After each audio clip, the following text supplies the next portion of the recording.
Sustainable Development Conference. And this time we are celebrating 28th SDC with the title that Sustainable Development in the Emerging World Disorder. So for this panel, we have been joined by experts. Some of them are online and some of them are joining us in person. And we have very insightful and great panel to discuss the things which inclusive wealth covers. So briefly touch upon that what inclusive wealth is. So inclusive wealth is the concept that provides a revolutionary perspective through which to evaluate the actual wealth of a nation. In contrast to conventional economic data like gross domestic product, which just measures the flow of goods and services, inclusive wealth measures the total inventory of the productive foundation of a nation, which includes human capital, natural capital, and resource capital. This multi-dimensional strategy gives a much more integrated and future-focused perspective on sustainability, resilience, and long-term well-being. So this panel will explore that how we can map the relevant stakeholders across 3 pillars of inclusive wealth, foster collaboration among stakeholders within and across these thematic groups, and collect information, facilitate discussions, and promote knowledge exchange. And finally, this panel will explore initiate conversations at policy, strategic, and government level and program level for the Pakistan inclusive wealth, that how we can take it forward. So for this panel, we have been joined by online Dr. Pushpam Kumar, who is the Chief Environment Economist at UNEP Chair. So we have Dr. Mohammad Khurshid, former Officer Planning Commission of Pakistan. And also we have been joined by Mr. Ali Kamal, who is the Chief Employment and Research Planning Commission of Pakistan. Mr. Zafrul Hassan, ex-Joint Chief Economist, Eco Policy. Mr. Tawfiqul Islam Khan, who will be joining us online, Additional Director Research, CPD Bangladesh, and Mr. Farooq Khalili, who is the CEO of Exim Energy, Lahore. Thank you so much for joining us. So may I request, and also we have been joined by Dr. Mohammad Farooq, Director Research, Pakistan Institute of Development Economics. So I would request the panelists to please join us on the stage.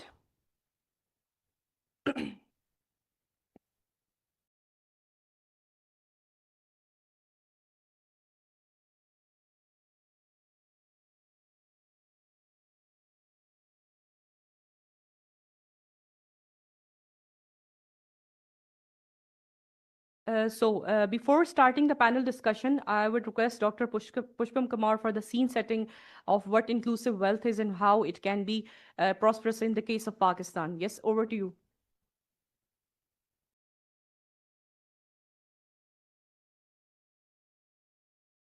Thank you very much. Shadia, is this your name, Shadia? Okay. Can you hear me? Can you hear me? Sir, we cannot hear you, Dr. Pushpa. That could be a problem. I can.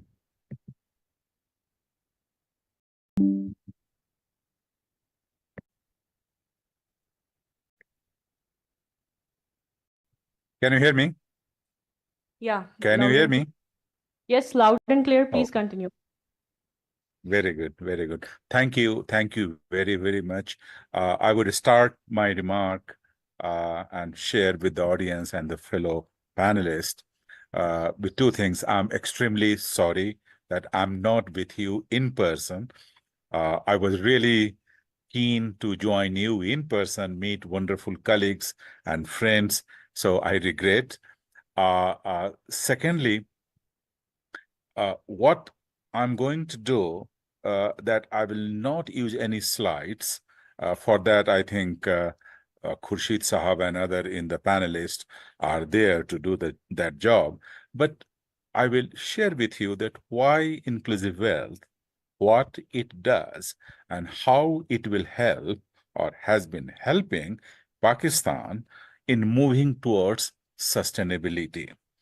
So first, we all know that, and I'm sure the finance ministry in Pakistan would know, that for every planning or any resource allocation, they use one variable that is called GDP, gross domestic product. This is popular all over the world, that we know, that whether it is at fiscal policies or monetary policies or resource allocation, or so much so that if it goes down by even 0.5%, there is a hue and cry in the parliament that, hey, we are passing through the phase of recession. So this is important.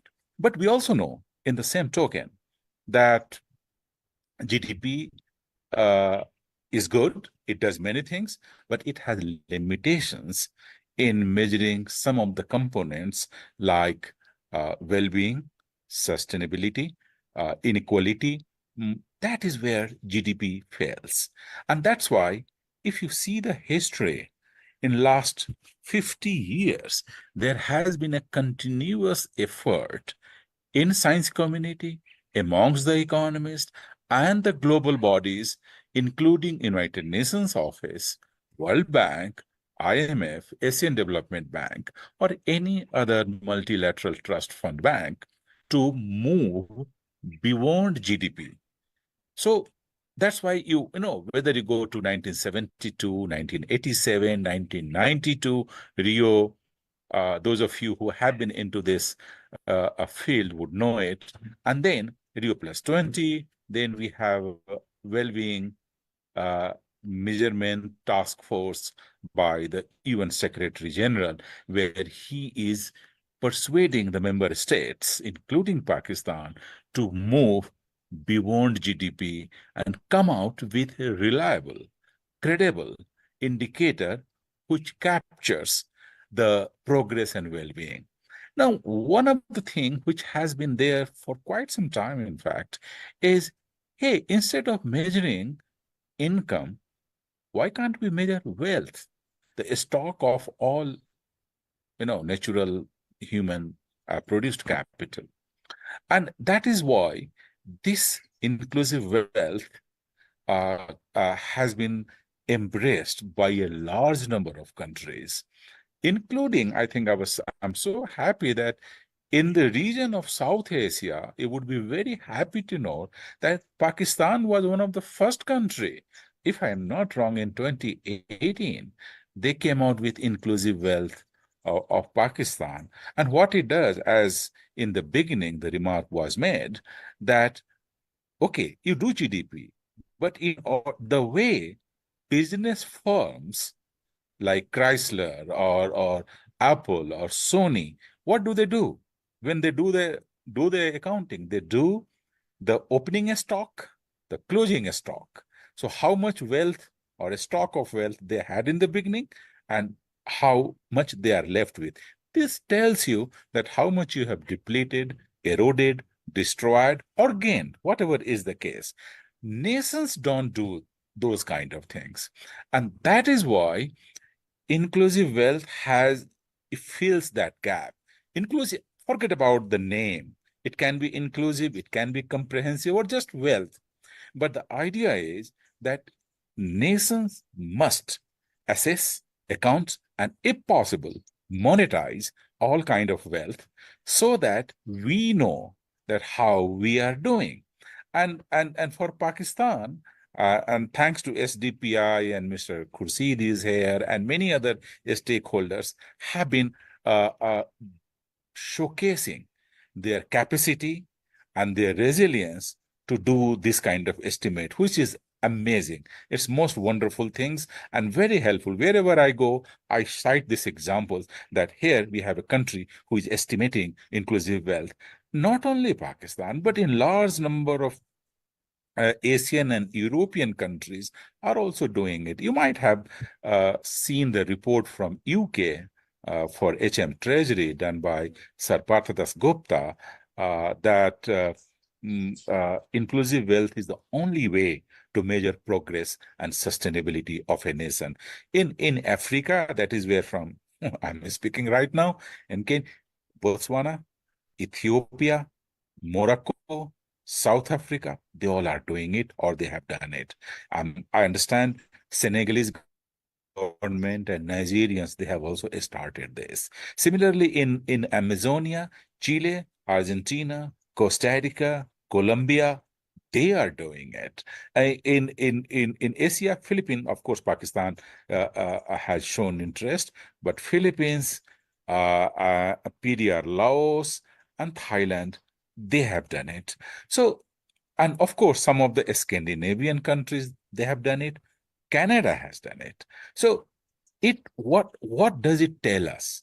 It tells us that GDP, if you want to base your estimation, calculus, do that. But you also supplement, because GDP is not very reliable if measuring sustainability is the goal. And that's why inclusive wealth, if we can estimate per capita inclusive wealth, how it is changing over a period of time, that is a good thing. Why it is good? I will simply give two very basic reasoning.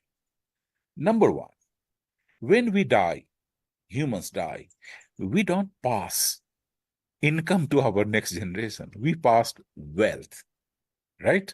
So it is important that we keep track of our wealth. This applies for the nation as well. Second, if you see the statistics, and I'm sure Mr. Khurshid will have slides on that. If you see Pakistan or even the global, we have done it for 163 countries. Remember, 163 countries for 1992 to 2019. And we have found that the rate of growth of GDP per capita is much higher than per capita growth in inclusive wealth. I repeat, growth rate of GDP per capita is much higher than that of inclusive wealth. What does it tell you? It tells you that we are mixing income with wealth. The wealth is being eroded, converted into GDP, and we are feeling we are doing good. We are not doing good because we are not measuring the stock of wealth. Going back to Pakistan, every day we see the impact of climate change on the human, produced, and natural capital. Are we accounting it? No. If we are not accounting, nobody knows how much is the dam. Sometimes there is some one-time estimation which people do, but sustained accounting is needed so that we can see that how much damage climate change, for example, is inflicting on various kind of capital, and we can pump investment in the preservation or management of climate through different mitigation and adaptation measures, which I'm sure people will consider again in Brazil when they are meeting right now, and we are doing this meeting. So that is one part. Second is that in all financial calculus, whether it is wealth to debt ratio or fiscal policies, GDP must be replaced by the wealth. It is more reliable, more credible, and it makes huge sense in terms of science and economics to bank on wealth and not on GDP alone. Globally, as I said, there is a task force which Secretary General has constituted, which is headed by uh, uh, one Brazilian expert, former chief economist of the World Bank, Kaushik Basu, including one expert from Bangladesh, Naila Kabir. So there are a lot of people from South Asia, and they are advancing this agenda. I'm so happy and delighted, and I want to congratulate Pakistan, their ministry, and SDPI especially to take this challenge and showcase that how it can be done and how they have actually done, so that it can have a cascading effect in the region, but also in the world. So with that, I would stop here. I can come up again to take the questions or comments, but in the first round, I think I would stop here. So over to you, please. Thank you. Thank you so much. Thank you so much, Dr. Pushpam. I'm very well highlighted that we need integrated approach and integrated planning into our economic planning, that how we can integrate the inclusive wealth into our economic planning so that we have a more prosperous future in Pakistan as well. So moving forward, we have a technical presentation before starting the panel discussion with Dr. Mohammad Khurshid. Sir, if you wanted to, yeah, join us over the podium. Yeah, thank you.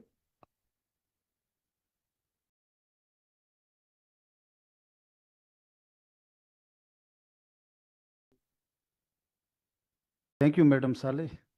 And thank you, Dr. Pushpam. This is your push that we are here today. And in UN, you are our voice.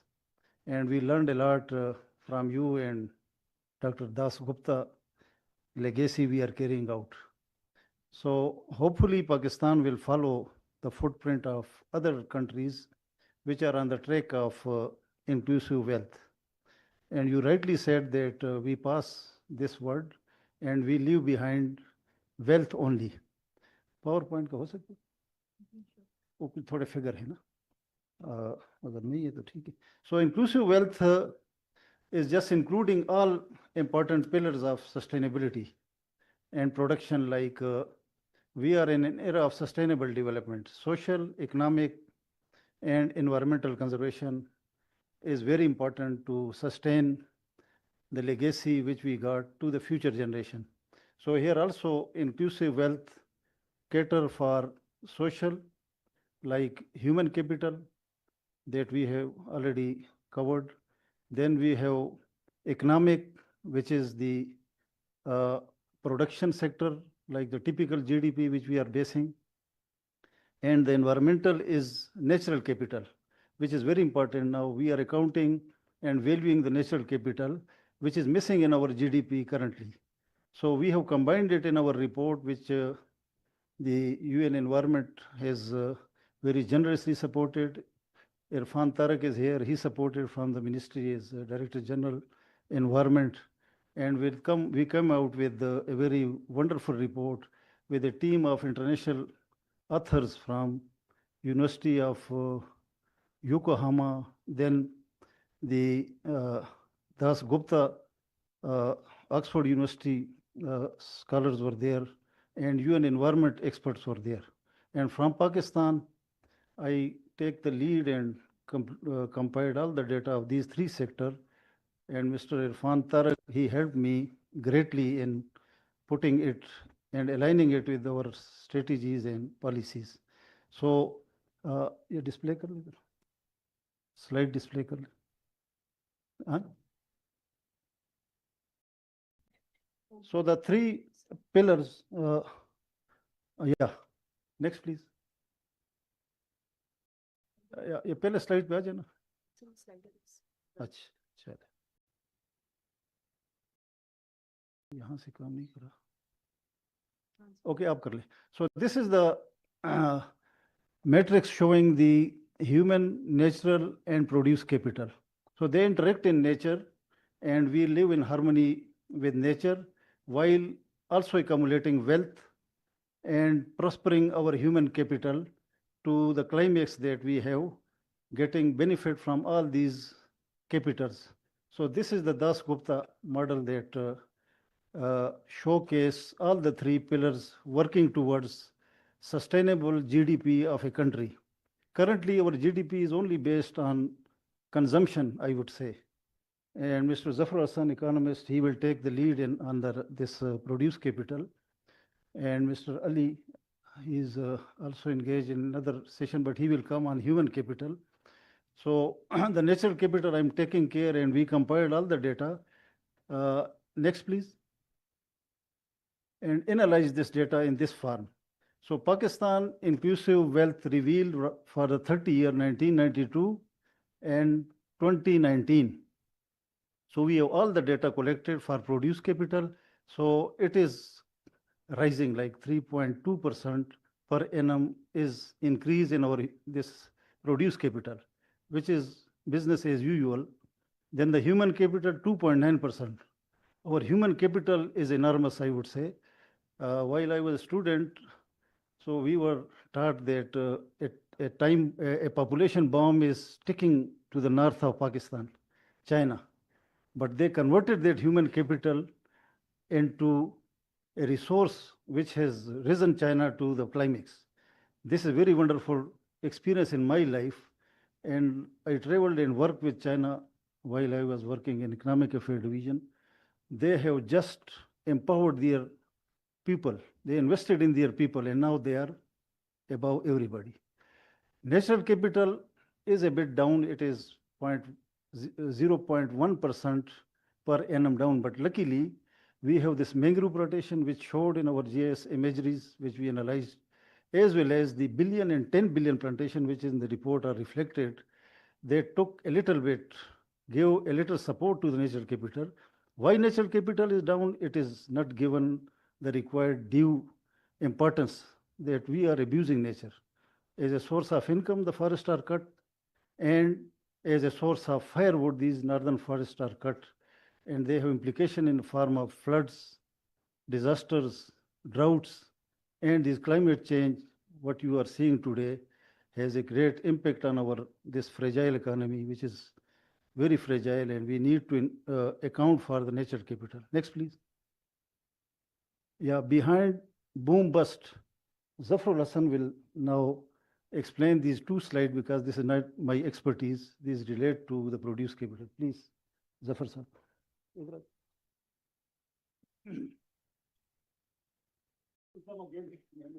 Thank you. Actually, Pakistan's growth is normally in boom and bust cycles. So we have episodes of higher growth and then decline in growth. And that is explained that, and recent floods again, as Pushpam was explaining, that wealth has deteriorated, but it has created opportunity to increase annual GDP, because we measure GDP in annual, the goods and produced during the annual cycle.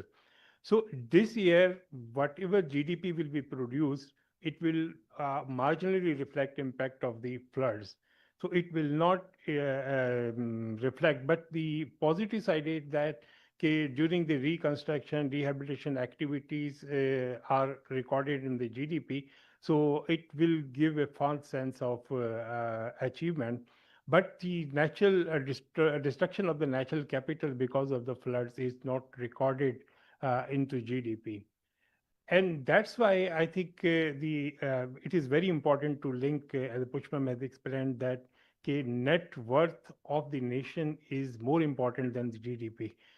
And the problem with the Pakistan is that we consume, like in 1980s, we have very high growth of 6% plus GDP. So this higher growth, but again, the sustainability of this growth was questionable, because this growth laid the foundation of a deteriorating or lost decade of 1990s, because all we borrowed a lot during the 1980s, and because of this borrowing, we have raised seriously our debt to GDP ratio almost doubled in this period, and that created a stream of debt servicing liabilities in 1990s. And then end of the 1980s, we have to go to IMF for structural adjustment programs. And this structural adjustment program again laid the foundation of destruction of Pakistan GDP, and Pakistan could not recover from 1990s. In 2000 onward, when in post 9/11 scenario, we got a lot of financing, and then again we have created very healthy GDP growth. But again, we have compromised our human capital dimension. We have not built our human capital, and the fundamentals of the GDP, fundamentals, because it was not based upon the fundamental. Fundamentals means during this period in 1990s, the world moving beyond GDP, because they build capabilities, and which were like China's growth started in 1978 onward, and they built invested a lot in their human capital, and they built a human capital, and because of that capability, they sustained their growth. And why Pakistan could not sustain, or again And the reason was Pakistan was relying on the borrowed prosperity. We borrowed a lot, and it created a sustainability question of the debt sustainability, as well as the population growth. We cannot invest population, and that's why this has again created demand on the natural resources and the physical resources. We need more schools. We need, and the resources were not available. Every year we were increasing a population equal to size of New Zealand, but we were not able to uh, generate enough resources. And that's why the GDP has become the permanent feature. Boom and bust cycles have become a permanent feature of Pakistan. 2 3 years growth, and then this is again the cyclical mode. Pakistan GDP has grown. So now the question is, without because we have a huge population, 250 million people, but these 50 million people, 100, 250 million people need good schooling, good education, decent jobs, and a good environment to work with. So in this situation, GDP is just measurement of 1 year. But if we are investing in human capital, it requires a child is admitted in a school. If he complete 5 year of schooling, then it is translated into the growth foundation. So we have to build potential GDP as well. So Pushpam is right that GDP during the year is one element. If we are investing in our human capital and taking care of our natural capital, then I think we have to take a stock of how much natural capital we destroyed during the year, and how much we invested in building human capability, which will build future of the GDP. Okay, how future will be per Pakistan. So potential GDP depends upon our capability to invest in human capital. If we are not investing in human capital, then I think our case is gone. So again, in India's case, in 1990s, it was said that the jobless and joyless growth. It means Pakistan need a growth, but we need jobs as well. We need growth, but again, we need a sustainable growth, and which does not compromise. This growth must be based upon strong fundamentals. Strong fundamentals means we have to take care of our net worth, how much wealth is created or destroyed during the year. Uh, I think in this way we will take stock of the entire capital. I think next. Oh yes. Oh yes. So again, the Pakistan GDP. GDP is just like wholesale retail trade. Trading sector is the largest sector. It covers almost 15% of GDP, and 15% of GDP. And the manufacturing, again, manufacturing sector, which depend again, the lot of sustainability depends upon the manufacturing sector. So it is just around 12% of GDP. And then transport sector is again is linked to sustainability, 6.2% of GDP, and construction sector 2.5% of GDP. It means our GDP, 1/3 of the GDP is coming from these sectors, which has serious question of sustainability, and there are challenges. How we are using energy intensity, how we're managing our energy, and how it is translate or impact on the natural capital. And then uh, again, there are opportunities for Pakistan as well. Pakistan, in Udan, Pakistan has realized that climate change is a serious issue, and human capital is again a serious issue. We need to work on, and without working on these, we cannot think of a sustainability question. Again, the SDGs framework is also giving opportunity to think about the sustainable consumption and production, and which is, I think, the right way. In the amount of challenge we are witnessing at this moment frequency of flood and natural calamities, it requires that we should follow a national adaptation plan, which I think Ministry of Climate has already prepared. Only thing is the provision of necessary resources to implement that plan, so that our climate is a challenge. We cannot, we can only mitigate or adopt that, but it is not, it is beyond our control, but we can definitely adopt it to the, our situation, or our policy response should be in such a way that we can accommodate it. And Udan Pakistan has provided a framework which is providing the based upon 5E framework, and climate is 1E, and then energy, sustainable energy is again a second pillar, and the human capital or equity is third pillar. So three pillars are pertaining to this natural capital, or this framework of inclusive wealth. So it means that three of five E's pertains to our framework, which Khurshid Saab has explained, and Pushman is rightly introduced the topic. Thank you. Thank you. Next, please. Yeah, this relates to human capital, which our friend Ali is also engaged in another session, and he left us anyway.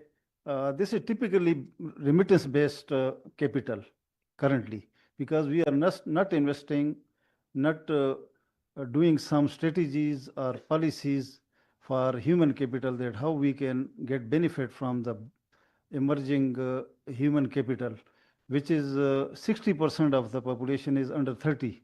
So our country is a youthful country. We have to take care for their future in imparting skill and technical knowledge, education, which the government is doing, but it should be further enhanced using the opportunities available in expanding the structure program and restructuring the overseas ministry. So these are some of the priority areas where human capital can be aligned with our sustainable development in benefiting the country. Next, please. Now come the natural capital. This is only 22.9%. All these green sector together constitute 22.9%, which is a very small component, but the impact is huge. You see the challenges: degradation, deforestation, fuel load, livelihood pressures, climate vulnerability. There is a huge pressure due to climate. 2022 flood alone has an impact of 30 billion US dollar. So this is a huge amount, 30 billion burden on our economy, and the burden go down to the communities, to the people. So they have to take all the burden.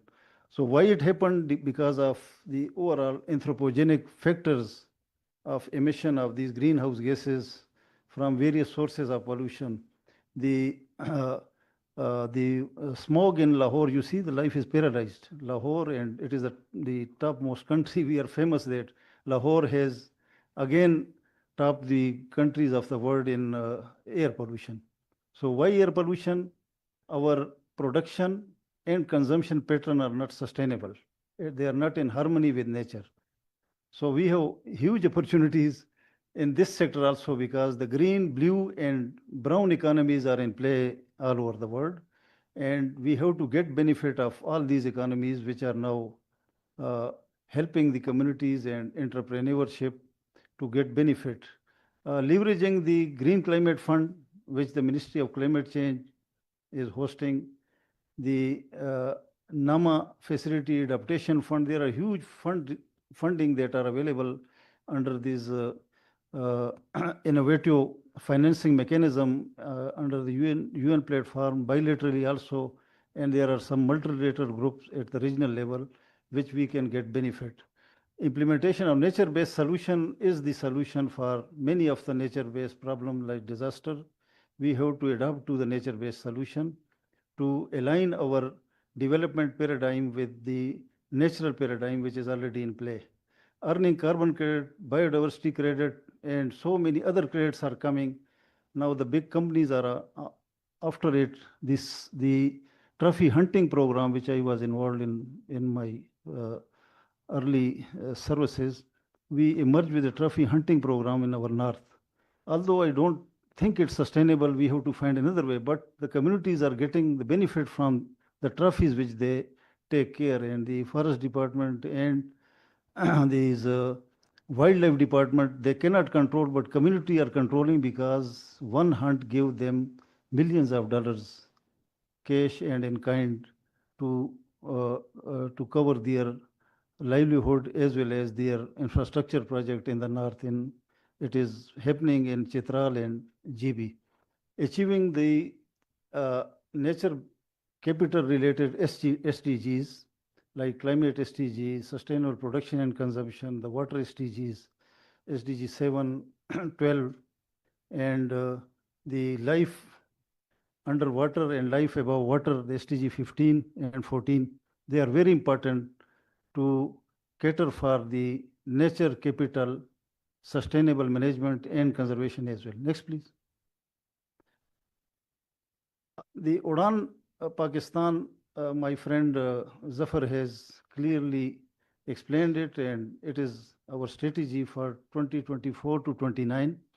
And in the inaugural session, Minister S.N. Iqbal banked on it very largely, that we have Udan Pakistan. Today in UK, doing publicity for Udan Pakistan, and he took with him one of our greatest panelists, the VC Pied, our good friend.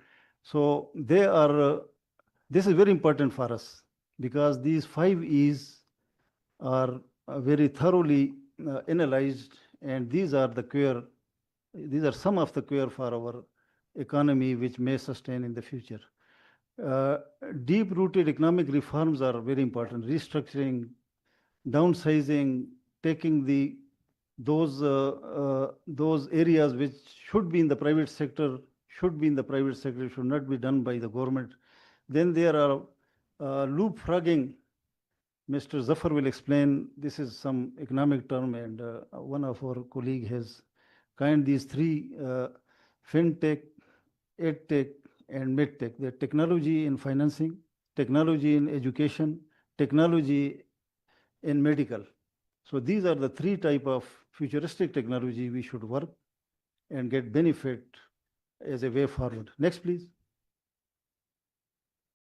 Training and capacity building, of course, is very important. Training the human capital, empowering them, technical education, and business incubations, which are now started in Pakistan. Youth-led entrepreneurship, the government is very liberal. They were just started, but market mechanism is very important, which throughout the world we have seen, and also it is happening now in Pakistan, can offer a lot of opportunities if these youth are engaged in their self-employment using various opportunities available. Climate action, water security, the climate policy, the NDCs that we have committed, and the renewable energies targets we have committed by 2030, the 60% renewable energy, which is taking place under the solarization in Pakistan, but some these IPP-led interest groups are not allowing it to happen, but it will happen. Similarly, 35% of emission reduction is a very high target that we have put, and it is also not conditional. I think, Irfan Sahab, you were part of NDC. This 30% is unconditional. I think we have to do it. Are there no conditional? Okay. So unconditional means that we have to reduce our emission. This is too high for Pakistan, and we are already emitting a lot. It is not a emitting country, but we have put it a high benchmark in front of us. Energy transition, still we have 7,000 megawatt of energy gap, and thanks to the solarization that this will be full, but our typical gridded energy has a problem that is not allowing the solarization or renewable energy in Pakistan. Next, please. conclusion, Pakistan is using outdated and misleading scored GDP, the scorecard GDP, Zafar Sahab, by focusing only on the annual income. So this is a very fragile or bubble economy that we just base it on income, and income is mostly our consumptive income.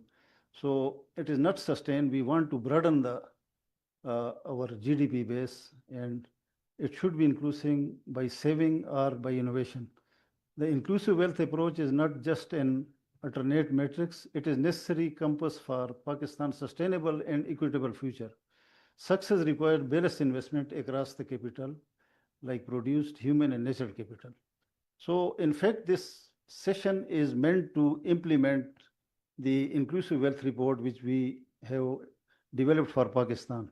And UN is out, and if Dr. Pushpam is hearing me, so kindly allow us that $3 million that you have kept for Pakistan to kickstart this inclusive wealth. And we have a lot of good resources available, the human capital, the academia is there, researchers are there. We can give you the best result while implementing inclusive growth. Thank you. Thank you. Thank you so much. Thank you so much, Dr. Khurshid, and we will come back to you. It was very insightful and very explained presentation, and of course, as the inclusive wealth is gaining attractions around the globe, and we have to think more beyond the GDP.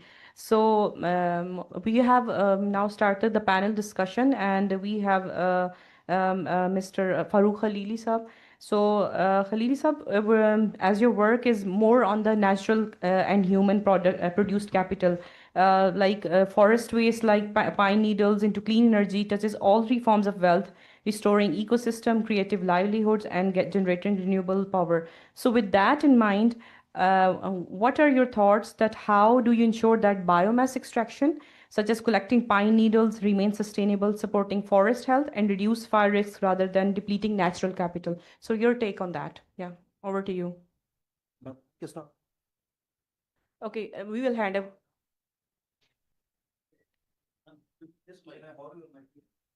Thank you, Dr. Salman.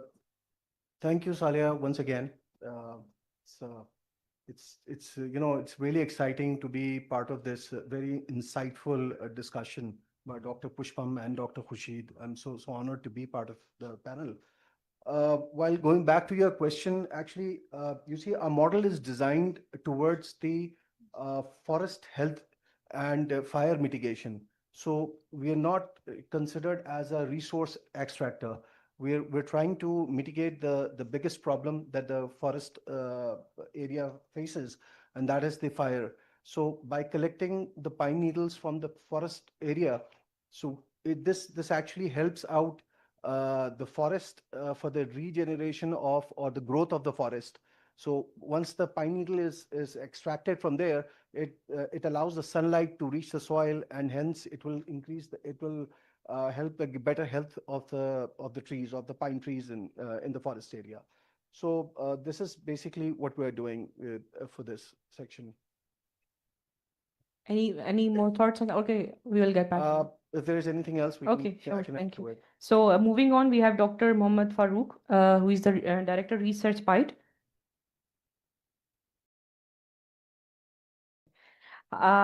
So how can inclusive wealth accounting be institutionalized within Pakistan macroeconomic frameworks, especially moving beyond GDP-based growth measurements? Yeah, over to you. Thank you, Salia. So basically, institutionalizing this wealth accounting, it means that we want to move from a short-term method or a one-point method, like for example, GDP that is calculated per year, to a more sustainable and stock-based method.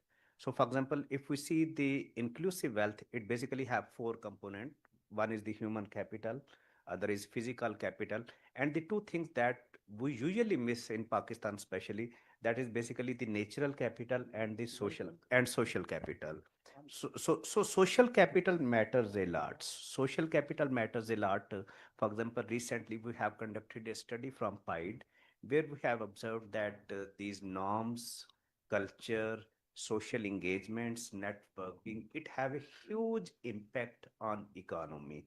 So institutionalizing, for example, uh, systems already exist. For example, we have the institutional wealth report in Pakistan, that was produced in 2018. So basically, the system of environmental economic accounting by UN, that is available.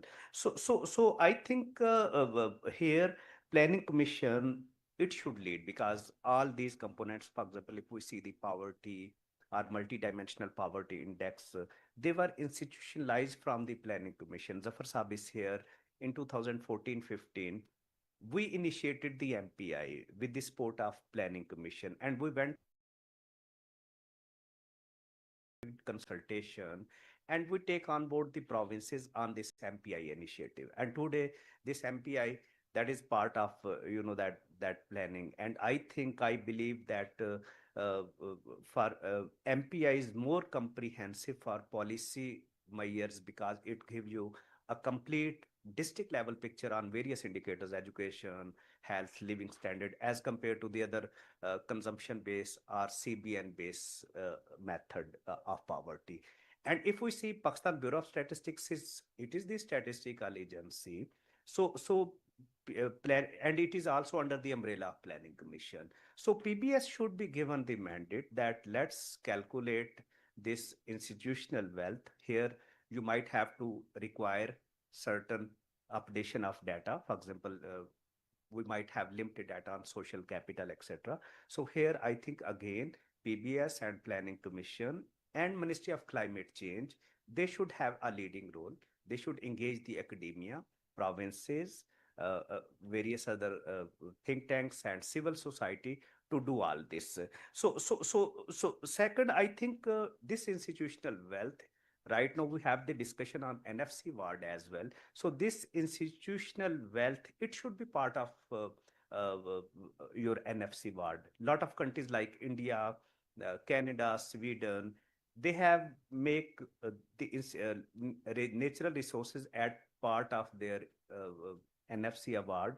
So basically, they are trying to, that provinces, they must build their stock. And right now, if you see lot of components and indicators of this institutional wealth, they pertains to the provinces, like for example, education, health, various social capital and forms of this nature-based capital. So in conclusion, I think Planning Commission, they should play a leading role. They should publish an annual statement, annual report, and this annual statement report, it should be part of your budget. It should be part of your NFC award, and it should be used in policy analysis. Thank you. Thank you. Very well said that. And we will shortly be joined by Ali Kamal Sabah. I think on that how it can be part of the Udan Pakistan 5E framework specifically, that how we can integrate the inclusive wealth and how we can accountable for that as well. So moving forward, we have an online panelist with us, Mr. Tawfiqul Islam Saab. Are you with us?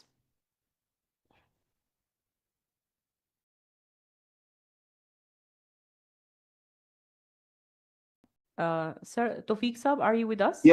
Yes, I'm here with you. Yeah, so thank you so much for joining us. And you have heard all the debate on the inclusive wealth, that how it can be measured and how we can, take into account the human capital, the resource capital, and the produce capital. So, is there any opportunities for the developing a regional inclusive wealth framework, or any sort of interventions you wanted to make on at this point from the Bangladesh point? Yeah, over to you.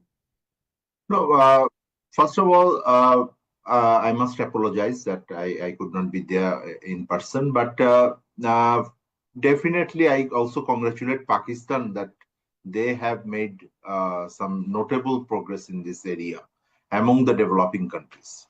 Not many developing countries, to be honest, is not in that league. So particularly from Asia, some of the South Africa, South Latin American and Central American countries are there, but not necessarily many Asian countries. So this is a relatively new concept, but I would say this is an important area where our global development aspiration aligns. Um, the second point that we need to, of course, acknowledge that it is still a concept where we are developing methodology, but it is not impossible to actually estimate this. We just need to put our efforts and resources in the right areas. Um, on the regional mechanism, I think it is not there. In South Asia, any regional mechanism is not very strong. But we need to have a more regional approach and particularly transboundary approach, in if I can say so. Why I'm saying that? Because when we talk about natural resources, many areas of natural resources are not necessarily in control of a single country. So in that way, there has to be a regional approach, because if we are measuring inclusive wealth, we are measuring with a purpose. We want to contain our kind of secure our wealth to some extent, and particularly, as you said, naturally for developing countries, the economic and human capital pillar will probably see some growth. But the idea is that the natural capital should, to some extent, will need to be contained or protected in that way. So if we consider that, there needs to be a regional approach. I have not come across that approach in an official manner. The second thing is that I think if the UN system can push forward this agenda, they must also have a regional approach built in within that system. And as I said, that some of those resources cannot be measured or contained within a single country's boundary. So particularly the water issue will be one of the, I think, major issues that we will focus as the days goes on. So is the air quality.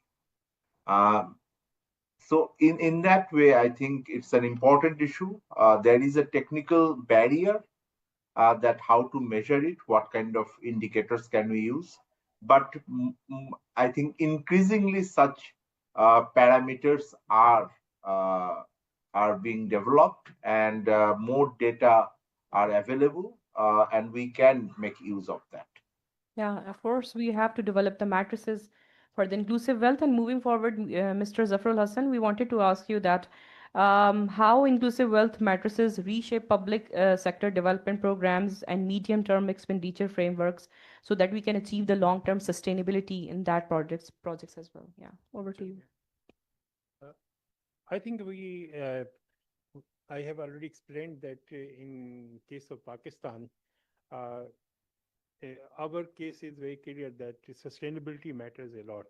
Growth, government can just project growth, but the 5 year cycle of the governments, again, they are under pressure to show growth, and then uh, some projects on ground for next election. But I think the sustainability matters a lot. That's why I think Pakistan has a very good growth GDP growth over the last 78 years. Pakistan average growth is around 5%, which is very good if we take law of averages. But I think the problem is the growth is not sustainable. The countries who have inclusivity content and they grow in Southeast East Asian countries, they have sustainable growth for a longer period of time. And sustainable growth is based upon, uh, again, fundamental. And one of the fundamental is the human capital. Okay, human capital, if it is growing, and the natural capital is again very important from a sustainability point of view. And I think the one area which Tawfiq Sahab has added to it, the regional dimension. So regional dimension because the natural capital has beyond boundaries. So the regional countries must work on a framework collectively to achieve the um, achieve the sustainability goals. And I think the GDP is good indicator. It may be good the for depicting annual performance, but from the point of view of longer term sustainability, we need to measure growth, how the growth was inclusive or not. If the growth is distribution mechanism is limited to few segments of society or entirely it benefited a large segment of the society. And that's why planning commission has a very strong tradition of measuring poverty and distribution mechanism, Gini coefficient or inequality. These dimension was always analyzed in the planning commission, and Shujat has mentioned that in 2016, we've added another dimension of multidimensional poverty. Uh, on district level, we developed a scorecard in which area, which district is lagging behind, and what sort of intervention are needed in each district. But actually, it does not translate into policy framework. So that's why it is not giving benefit, but at least a process is started and the statistics is available. And now this can be debated why some districts are lagging behind. The poorest district of Punjab are still better than the best district of Balochistan. So again, the regional or balanced regional development framework is again highlighted through these statistics. I think the Planning Commission should take initiative like MPI to develop a scorecard or take a stock of the net worth of nation. So if because the in now throughout the world, asset liability framework uh, is again analyzed for different countries. And from the government finances statistics, we take asset liability framework. So in that case, again, the GDP maybe 6%, or sometime 2% GDP growth is better than 6% GDP growth, because if it is touching a larger segment of society, then 2% is better than 6%. So GDP give an analytical, but the how it is impacting future growth prospects, that is important. Yes, thank you. Very well said. Definitely, we need to invest in moving forward. What are the interventions from the government side? And we have Mr. Ali Kamal, who is the Chief Employment and Research Officer at the Planning Commission of Pakistan. So, as we have Ali Saab, we have a lot of debate on we are like exploring how we can move beyond the GDP and invest in natural, human, and produced capital. And being part of the Planning Commission, and you have Udan Pakistan program and Vision 2025 as well. So, what sort of development priorities you have or strategies that the planning is taking into account? Yeah, over to you. Thank you, Salia, and thank you, STPI, for inviting me as a substitute. So, anyways, um, interesting topic. And when the Saduk Sahab has asked me to go, and there was like inclusive wealth, I was thinking, okay, maybe it's an inclusive growth. It's not inclusive wealth. And then I started reading about it. And 2 दिन मेरे लिए पूरे इन्होंने.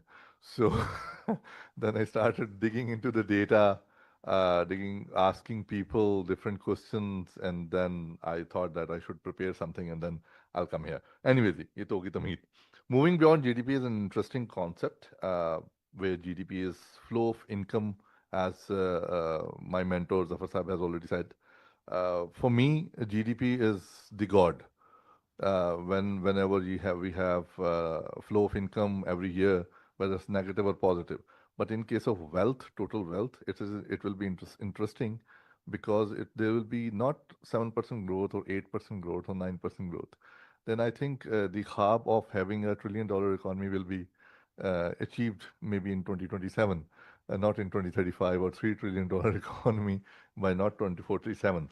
So inclusive wealth, according to Mayer's, the stock of all capital assets that underpin human well-being, as Khurshid Sahib has mentioned in his presentation, and determine the capacity of an economy to generate wealth and maintain well-being across generation is very important.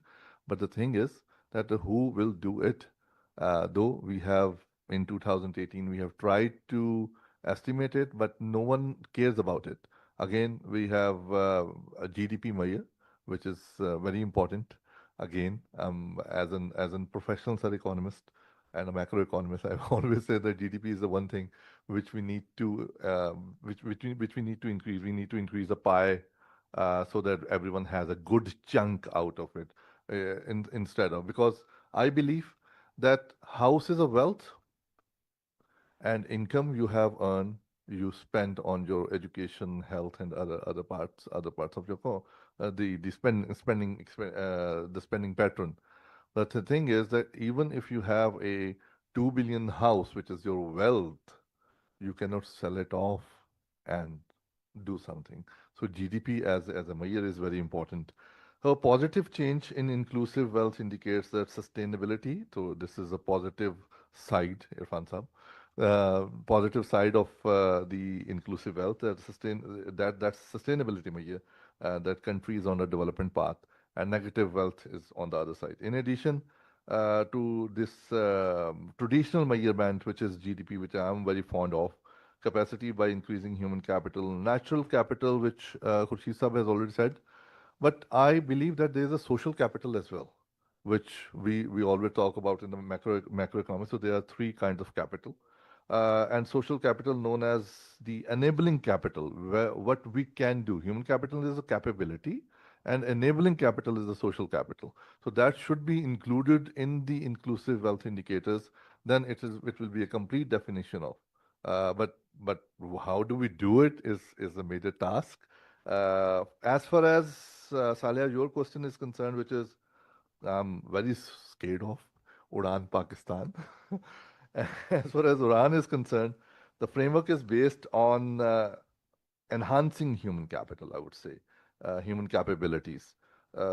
Sustainable use of natural capital, which is that whatever we are using, we are having it for the future generation as well, for the next two generation especially. So every time we think of using the water, we should that whether our grandchildren will be using the same water or not. That's a sustainability measure. So whether it can be measured in Fansab, that's a difficult thing. But then the glove is there, glaciers are melting. Whatever we have right now, whether glaciers are there, will be there for the next 200 years, we have no idea.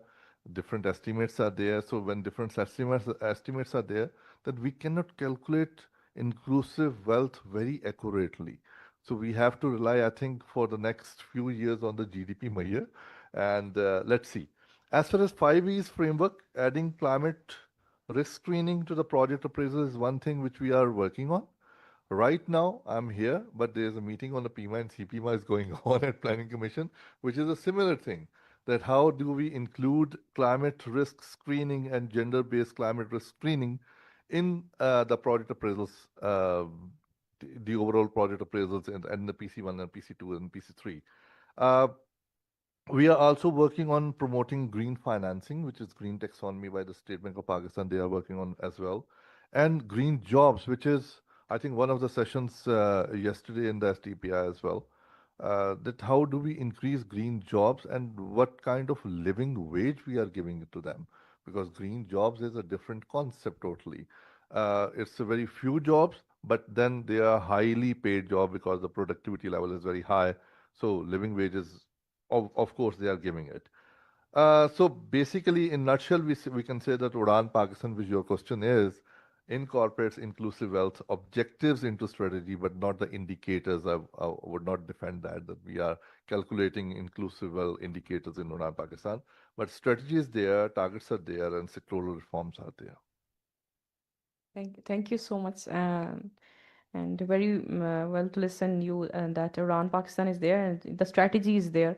So hopefully we can get to the conclusion that all the objectives will meet with the moving beyond GDP towards the inclusive wealth of Pakistan. So moving forward, we have Dr. Pushpam Kamar sir.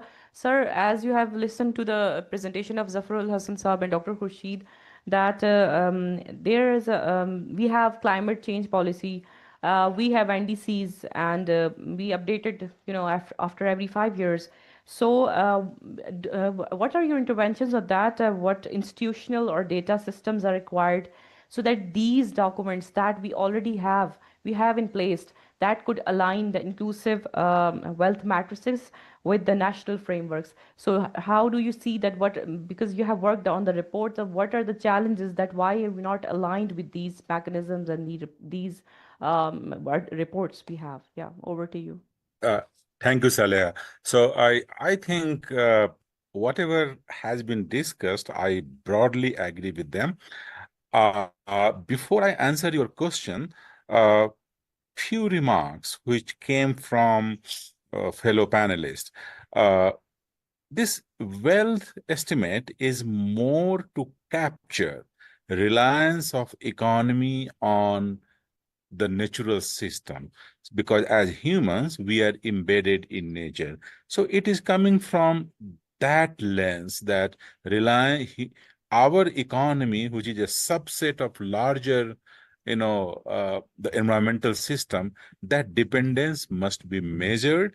Wealth tries to capture that. Point number one. Second, I heard that there is a strong urge from our esteemed colleagues that social capital should also be included. That is a fair point. In the beginning, to Mr. Ali Kemal, we had an advisory board, including some of the finest economists like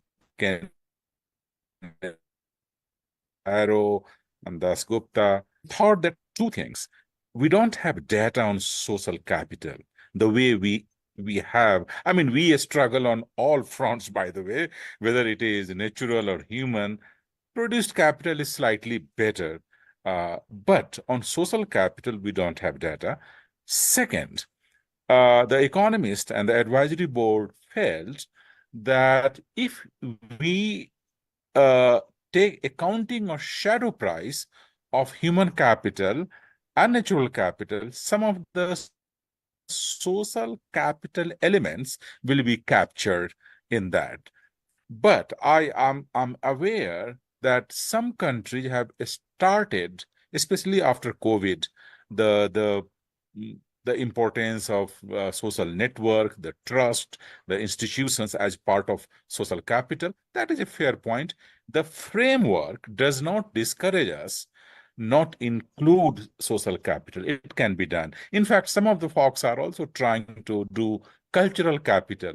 Fine, if you have data, do that. But as of now, inclusive wealth captures produced, as Mr. Khurshid has demonstrated, produced, natural, and human capital.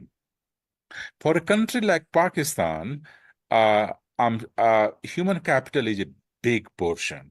And for Africa, for example, where you have 54 countries, 1.21 billion people, the share of human capital is more than half. To be precise, 52%. And this is on decline. This is on decline for two reasons. One, there is not proper investment in education. And second, the human capital, due to the bad health coming from mismanagement of climate, nature, and pollution, it is on decline.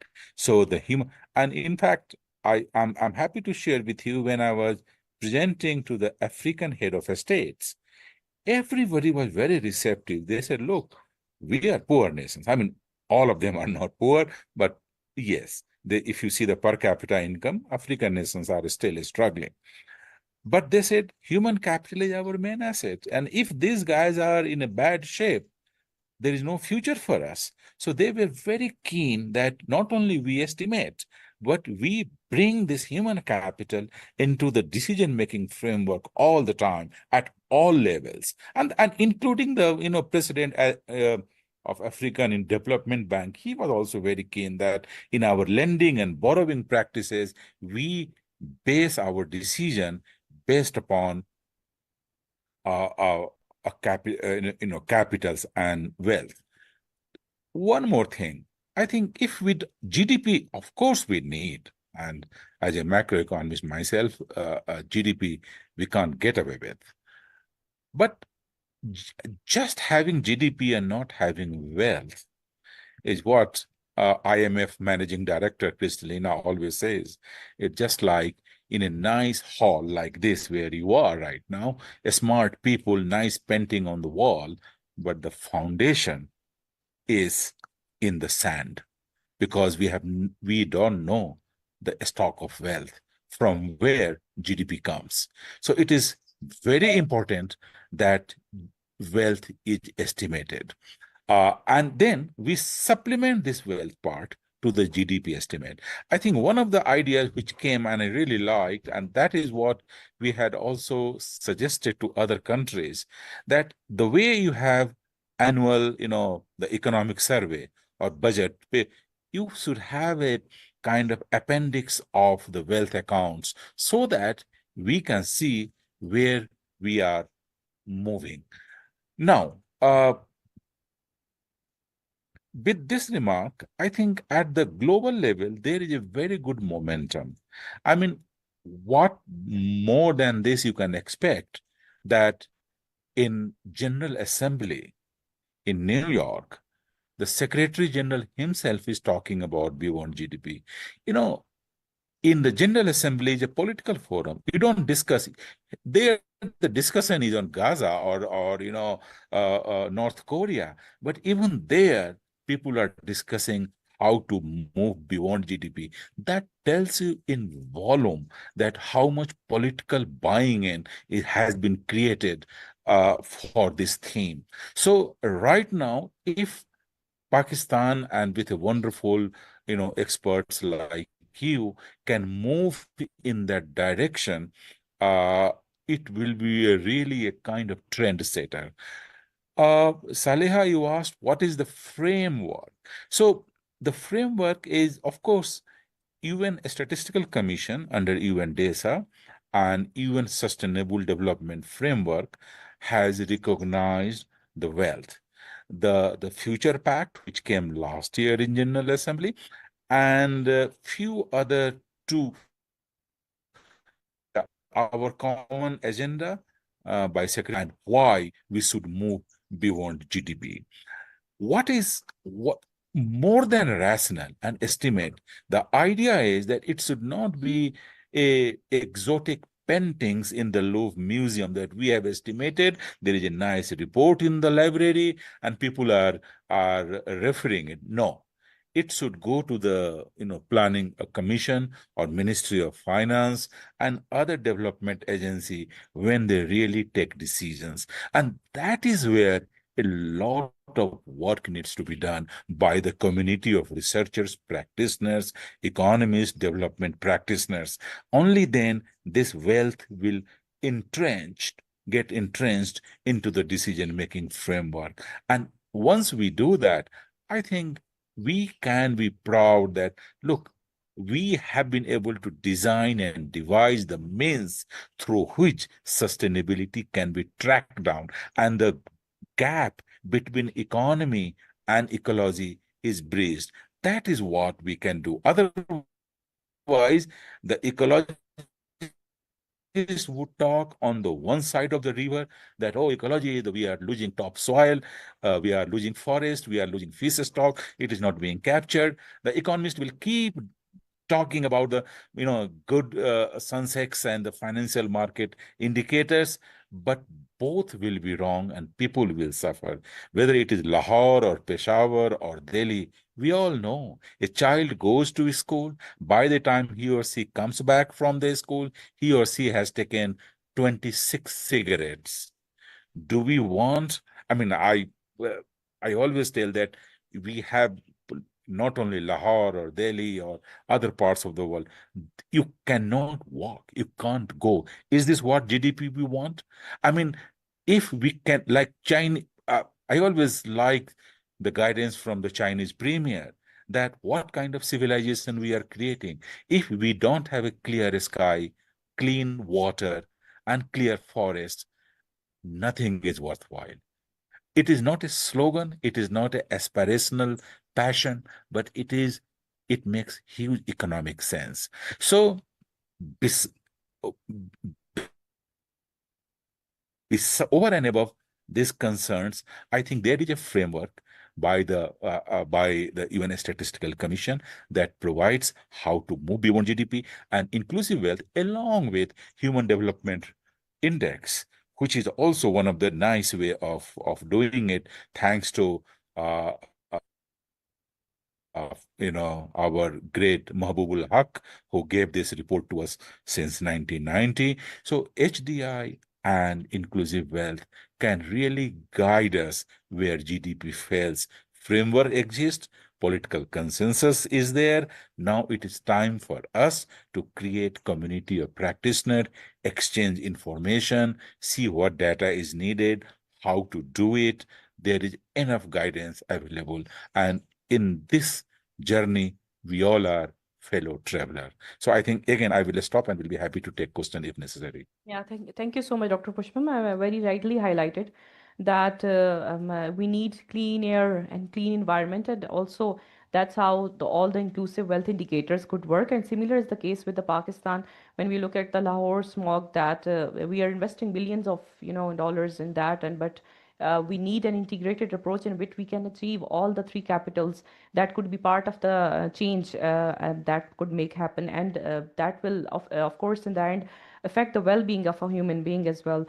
So that's how we can achieve the inclusive wealth beyond the GDP. We should think about that. So moving forward, Khushita, would you highlight that when we are talking about the coordination among the ministries, among the key stakeholders, there is a certain gap that is mostly highlighted, that is data availability, data credibility, and also how to tackle the data or how to take the data. So what is the role of the ministries should play, or the intergovernment organization or the provincial government should play, so that they can track the data availability, so that we can have a long-term wealth for the sustainable tracking. Yeah, over to you. Thank you, Madam Saleh. This is very important that after devolution especially, we have lost track of many of our initiative policies and strategies, that most of the subject which are part of inclusive wealth are now devolved to provinces. Even the federal government, we have a lot of problem in coordination, like the Ministry of Climate Change, which previously was Ministry of Environment. We had developed this sustainable, we went from conservation to sustainable development. And the sustainable development framework was established, but we didn't have control while sitting in Ministry of Environment at that time over all other pillars of sustainability, which is social, economic, and environmental also, because they are most of polluter lie outside the Ministry of Environment. So this coordination is very important, which I have seen and worked in such ministries where coordination can be eased out. Like we are aiming at planning commission to house this inclusive wealth subject. And I talked to the secretary, Mr. Awais Manzoor, the other day, and he said we will welcome, because this has got we have got all the sections available, and all those provincial and federal subjects and ministries, they report to the planning commission in many terms, like their development hub. So for money and for technical support, we naturally go, every ministry and every department, whether provincial or federal, has to resort to the planning commission. So ideally, it would be better. Otherwise, this is the UNEP baby. Like UNEP has supported this inclusive wealth, and they are promoting it in all over the world, in developing country mostly, to come up with this inclusive wealth framework and metrics. But the line ministry is Ministry of Climate Change. Ideally, it should be with Planning Commission. So we will be coordinating. But this means that if this coordination is removed, the hurdle which we face in shape of this lack of coordination, so we can fly easily to achieve our targets in the time frame that we envisage during our implementation phase, which will follow after this workshop. And the recommendation will also bring out the various stakeholders and player, whether in provincial government or federal government. Similarly, you pointed out to the intergovernmental. UN is the biggest intergovernmental organization, and they had a problem. I had interface and also worked in the UN. So they had a problem that one arm doesn't know what next arm is doing. So then they came out with one UN program. And the one UN program is more complex than it was previously that we have seen. So this coordination is always an issue that jeopardize and that hamper the development which we envisage in time and space. Thank you. Thank you. Thank you very much. And I think that this is the first session that we are doing on this, and we will have the multiple session after that. But still, what we gathered here is that we need awareness among the policymakers, among the key ministries, and also among the provinces, and also among the masses, academia as well, so that they can have an inclusive and integrated planning, that how we can add this into our economic planning as well.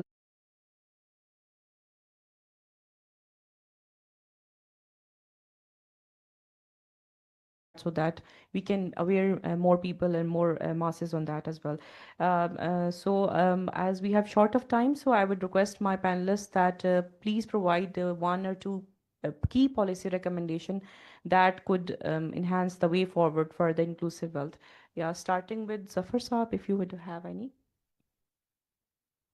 I think the first suggestion will be the Planning Commission beyond GDP or beside GDP should give account of the wealth at the beginning and the end of the fiscal year, so that we can take, and then the investment in the human capital. Okay, what sort of skill or capability enhancement activities are done during the year, which may lay a foundation, because they has implication for the future GDP as well. So that's why I think this account can be housed in the Ministry of Planning. And World Bank has entered into a dialogue with the Ministry of Planning when I was in Ministry of Planning. At that time, they have keen interest, and they are also working with the Pakistan Bureau of Statistics. I think if this project is going forward, then I think it will be a temporary, or it will not be a temporary, but a permanent setup, and we can take a very good account of the wealth statement of the country. Yeah, thank you so much. Khurshid Saab, if you wanted to have one policy recommendation. Yeah, the natural capital is, I would say, is very important. Our dependence and the life, we are part of this ecosystem where we have life support system comprising of whatever is around us. Like we have air, water, and soil. So that is very important. Air, water, and soil are now creating problem for us. Air pollution in Punjab, you may see we are now at the top. Water pollution everywhere, we are not taking care. And soil is degraded in many ways due to our unsustainable patterns of development. So these three are very important pillars of sustainability and inclusivity if we take care of them. And the produced and human capital will follow naturally when there is a base, as Mr. Pushpam has said that private sector which is working on it. So that's another thing. Frequency is not very regular. So compendium coming into 2015, 2020, 2025, and then some of the data is listed over there in the previous compendium, and some data is not there every year. So regularity, frequency, collation, they're all the problems. So legal maintain is another problem. Measurement is not uniform, I must say. The measurement, according to UNEP, is different. World Bank is different. Maybe other than UN organization, it is totally different. So we need to work on that as well. So uniformity is very important because whenever we talk about the GDP, that's C plus I plus D plus and X. So it is very simple. But for that, for this inclusive wealth indicator, we need to sit, we need to talk with Irfan Saab, with Khurshid Saab, with other people, that what should be the definition, and it's a comprehensive definition which we are talking about, and in the end, whether it's a planning commission or मैं श्रीलंकन साहब को बहुत शुक्रिया करूँगा उन्होंने finance कह दिया economic survey so whosoever it is, that institutional mechanism should be there with the legal mandate. Thank you. Dr. Shujat sir. Thank you Ali आप लीगल मैंडेट से जानना छुड़वाएं planning hold the legal mandate, I think, because planning must have a forward looking behavior. You are planning for 2047, 2030, 2035.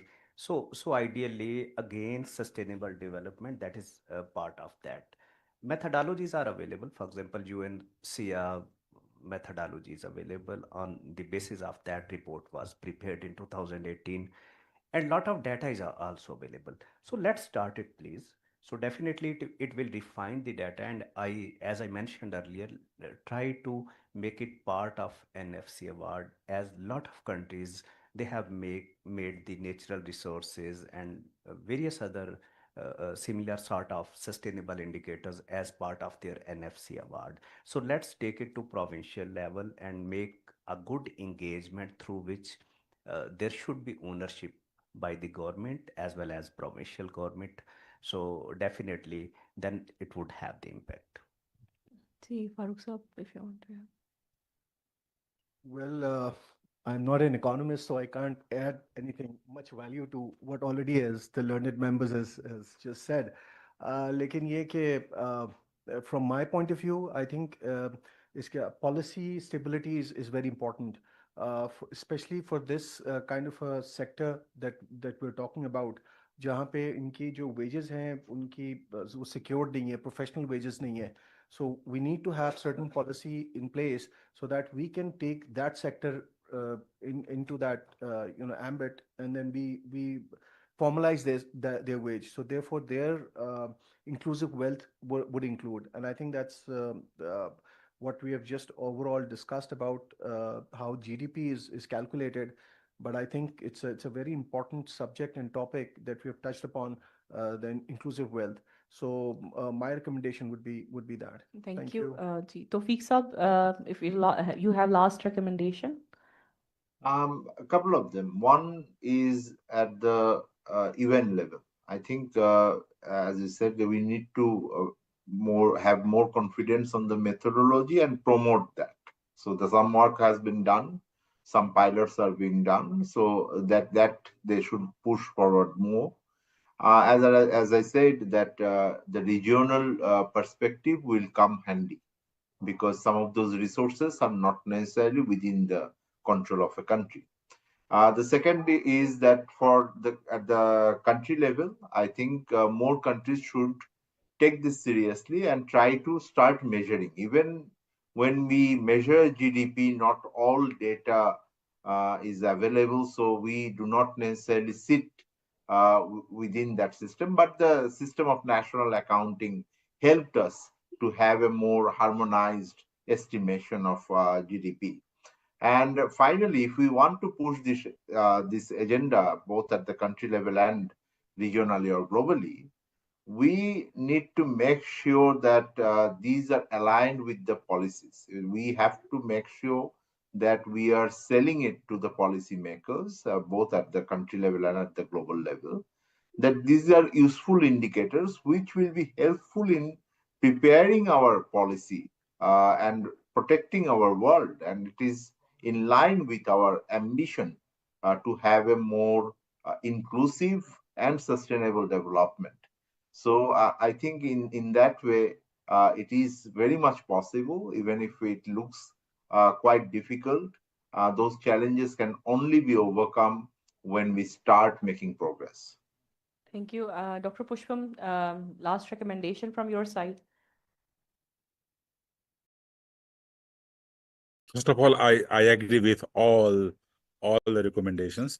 But for Pakistan, I think three, four things. Number one, uh, if there can be an interministerial group or task force where the collective ownership is there, that will be helpful because it is not exclusive mandate of one ministry.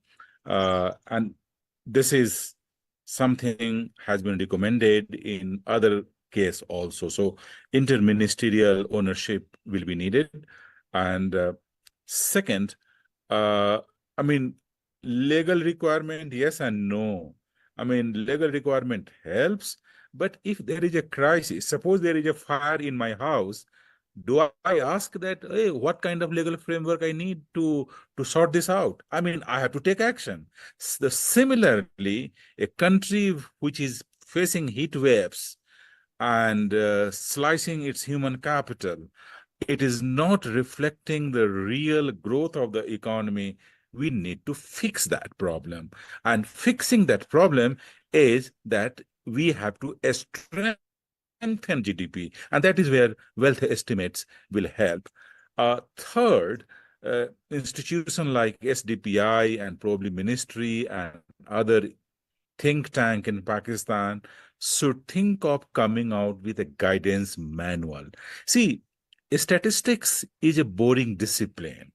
And when you go, I mean, even in the classroom, those of you who teach, you will agree that students find it a little boring. But when you go to the decision makers, to the minister or the prime minister or president, you have limited uh, prospect to succeed.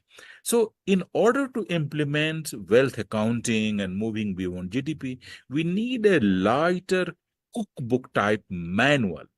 See, we all of us talk about UNCR and ecosystem accounts beyond GDP. I can tell you, I go to the country and sometimes I'm shocked that the statistical officer has a Bible called System of National Accounts 1968. So we talk very good thing in the seminar room, but the action on the ground is lacking. And why it is happening? Because the poor statistical officer on the ground is not reading the 400-page SIA accounts. He's just going by that, manual, simple manual. Why can't we fill that void? So coming out with guidance manual will be helpful. And finally, I agree with all of you. We need to do it to understand how it is done. So we have to develop a capacity, the community of practitioners, so that we can understand the challenges of data in terms of unit, scale, monetization, how it can be integrated, and we can share the knowledge gaps. Don't go for perfection. I mean, I have heard the colleagues about the methodology and differences. Do you know how much difference in the trade statistics lies between IMF and the World Bank? So don't look for from very beginning that it will be perfect. When Keynes or Hicks started national statistics, you know how imperfect it was, or for that matter, Vasily Leontief in US or Ruggles and Ruggles there. So let's not be hostage to the perfection. Let's just start doing, and then we submission. Saleha, over to you. Thank you. Thank you so much. Thank you so much, everyone, for a very insightful remarks. And now moving towards the end, and we all already exceeded the time. We have we will catch up on the tea because we have next session here. So, um, okay, just one, two questions, brief, very brief, because yeah. Inclusive wealth and the matrices. So in a country like Pakistan, where I can say that, yeah, we are maybe we are data deficient, or as we were discussing, the problems with the data availability and the coordination. So in that case, how are you going to ensure the control on greenwashing into this data and in the reporting? Brainwashing? Greenwashing, which is like false reporting in terms of like when you are saying that we have this green thing. Over 30-year data before is based Sorry, this 30-year data which we collected from 1992, which was available, some data in the shape of imageries for quantifying the natural capital like forest cover, as well as the statistical data were available in the Planning Commission, as well as different sources, the Bureau of Statistics. So these were the original data from our government department, which was mostly available. So that data we used. And as our friend Dr. Pushpam has already said that social capital data is sometime not available. It was considered, but it could not give us a progressive data that we could include in it. It was not coming, and there were gaps. And that we could do in future once we are on the track. But whatever data was available, that was from original sources like Bureau Statistics, reference data, and GIS mapping, you know, is a time frame data which is spatial as well. So different time series spatial data was used. Experts from the world-class experts were there to analyze, because these economic modeling, I was not good in it, but on natural resources, I provided all the support. It was analyzed, and they were very short of time that we did it before the target of achieving its launching on the World Environment Day. So if you are using this reference data and properly sourced data, there is no risk of including any false data or the data which we are distorting our direction. Thank you. Thank you. Thank you so much. I think if audience have any questions, so they can catch up the panelists in the on the T as well. So moving forward, I think we are already exceeding the 20 minutes already. So yeah, we have next session as well. So we have a vote of thanks from our Deputy Executive Director, Dr. Sajid Amin, from the SCPI side. So please join us on the podium. Yeah.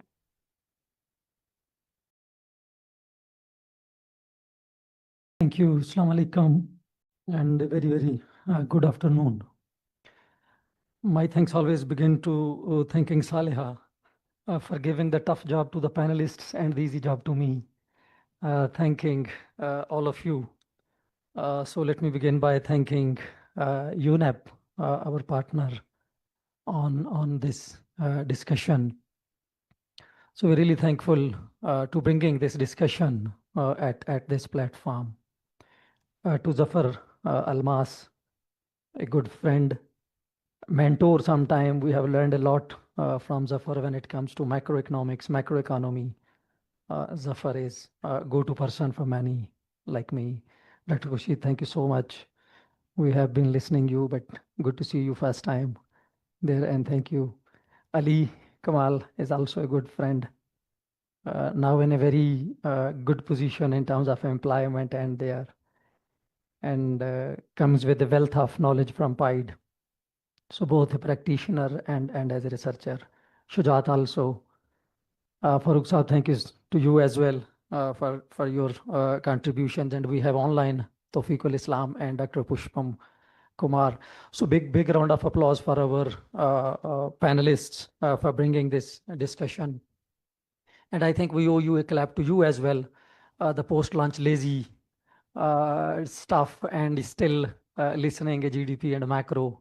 So we're really big thankful to you as well, to all our cameramen and all. Thanks on behalf of UNEP and on behalf of SDPI. But just taking benefit from this time, 1 minute more. I think there is now, this is not a question that we need to go beyond GDP or not. There is a consensus that we need to go beyond. I think the discussion has a two components, the narrative part and the technical computation part. To me, at this stage, the narrative part is more important than the computational part. All indicators started this way. I mean, somebody agrees, some disagrees, there is a synthesis, and then we continue. But the narrative part, that we do need to go beyond GDP, that I think was the message that we got from the panel, and that is what we take to the policymakers, that at least they start thinking. So let's focus more right now on the narrative and then taking it to my final comment on computations. I think any new indicators are the complex processes, particularly the one like GDP, the stable, the acceptable, measurable, comparable. So we will have to work hard to find the alternate. So the question right now is, what is the alternate? But I think this discussion is in the right direction. In Pakistan, I think let's also begin first estimating GDP at provincial level, then at district level, and also this continuing this discussion that how to integrate other components of going this beyond GDP. So I once again am thankful on behalf of UNEP and on behalf of SDPI to all of you to bringing this discussion. And Salia, thanks to you as well for pushing so many questions to the tea time and the lunch time. Thank you so much. Thank you, everyone. Please. Please join us for the group photo. Dr. Khalid Sadia, please join us.